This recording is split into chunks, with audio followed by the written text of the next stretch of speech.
Alter Bridge. Un nom qui s'inspire d'un pont situé à côté du lieu d'habitation alors du guitariste et fondateur, sur Alter Road à Detroit, Avenged Sevenfold. La vengeance des 7 croix est une référence à l'histoire de Caïn et Abel dans la Bible, bien que le groupe ne se déclare pas pro-chrétien. Black Sabbath. Ce fut d'abord le titre d'une chanson inspirée de la version originale du film Les 3 visages de la peur et choisi pour surfer sur la vague de films d'horreur et s'opposer à la musique joyeuse, Deftones. Pour montrer leur art de la fusion, c'est la contraction entre un préfixe souvent utilisé dans le hip-hop et un suffixe présent dans beaucoup de groupes doo-wop et rock'n'roll des années 50, Disturbed. Le chanteur a eu l'idée des années avant de rejoindre le groupe car, pour lui, cette démence est ce qui résumait le mieux les années 90, Dream Theater. C'est le père du batteur et cofondateur qui a suggéré le nom de ce petit théâtre de Monterey en Californie, Evanescence.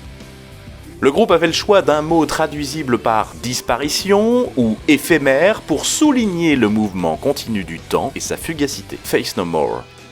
Face No Man, inspiré du nom d'un chien sur lequel le groupe avait parié, fut transformé en No More pour marquer le départ de son chanteur, Godsmack. Le chanteur se moquait d'un bouton de fièvre sur la lèvre du batteur avant que lui-même en ait un. Un pote lui a alors dit que c'était une claque de Dieu, le nom est resté. Iron Maiden. Le bassiste a eu l'idée d'après l'adaptation ciné de L'homme au masque de fer d'Alexandre Dumas, lui rappelant le nom d'un appareil de torture dont l'utilisation reste encore sujette à caution, Judas Priest. C'est certes une référence à une chanson de Dylan et un argot pour désigner Jésus, mais c'est surtout le nom d'un groupe local qui venait de splitter, Lamb of God. Le nom a été choisi pour ne pas être confondu avec un groupe de métal satanique. L'ironie, c'est que le groupe se fera malgré tout bannir de certaines salles, Limp Bizkit. C'est une déformation de la traduction de biscuit mou pour éloigner tout public premier degré. Chaque label les ayant approchés a d'ailleurs tenté en vain de leur faire changer. Linkin Park. Il s'agit d'un hommage à une pièce de théâtre et au Santa Monica's Lincoln Park, ensuite raccourci pour permettre d'en acquérir le nom de domaine, Machine Head.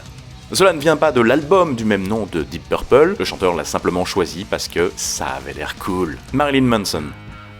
C'est une combinaison entre deux icônes culturelles américaines opposées, l'actrice Marilyn Monroe et le criminel Charles Manson, Mayhem. S'inspirant d'une chanson de Venom, le groupe a opté pour cette traduction anglaise de désordre, chaos, mutilation du corps humain ou encore grabuge, Megadeth. Le chanteur tire l'expression d'un discours à la radio du sénateur californien Alan Cranston, préconisant qu'une guerre aurait un effet d'archi-mort pour le monde entier. Metallica. Un pote du batteur hésitait pour son mag de hard rock entre Metalmania et Metallica. Optant pour le premier, il a laissé Ulrich prendre le second. Motley Crue. C'est le groupe qui a eu l'idée de se dériver de We're certainly a Motley looking like crew. On est un beau bordel qui ressemble à une bande, Motley Crue signifiant donc la bande bordélique. Nightwish. Sans surprise, là encore, le nom est tiré d'une des premières chansons écrites par le groupe, Nine Inch Nails. Le compositeur l'a choisi parce qu'il s'abrège facilement et permet un acronyme en palindrome, les crochets qui l'encadrent rappelant les caractères hébreux modernes du tétragramme, Opeth. Le nom du groupe vient de la ville phénicienne fictive d'Afrique du Sud, Opeth, la cité de la lune, dans le roman Sunburn de Wilbur Smith, Papa Roach. C'est le surnom du grand-père du chanteur, William Howard Roach, encore vivant lors de la formation du groupe, Rage Against the Machine. L'expression, qui désigne le système, fut trouvée par le patron du label d'Inside Out, l'ancien groupe du chanteur qui devait s'en servir comme titre pour le deuxième album de celui-ci, Rammstein. Écho à la catastrophe aérienne de la ville américaine du même nom et sur laquelle le groupe a écrit une chanson, le M supplémentaire a cependant été rajouté par ignorance de l'orthographe exacte. Sepultura. Traduction portugaise de tombeau, l'idée vient des paroles de la chanson de Motörhead, Dancing on Your Grave. Écho sans doute aussi au décès du père des cofondateurs le jour de la création du groupe, Slayer. Simple extension du champ lexical, les premiers concerts du groupe faisant référence à l'imagerie satanique, quoi de mieux que le mot tueur pour les résumer, Slipknot. C'est encore le titre d'une des premières chansons du groupe. Une autre s'appelait d'ailleurs Penface et servira aussi de nom de groupe pour l'ancien chanteur-batteur, Typo Negative.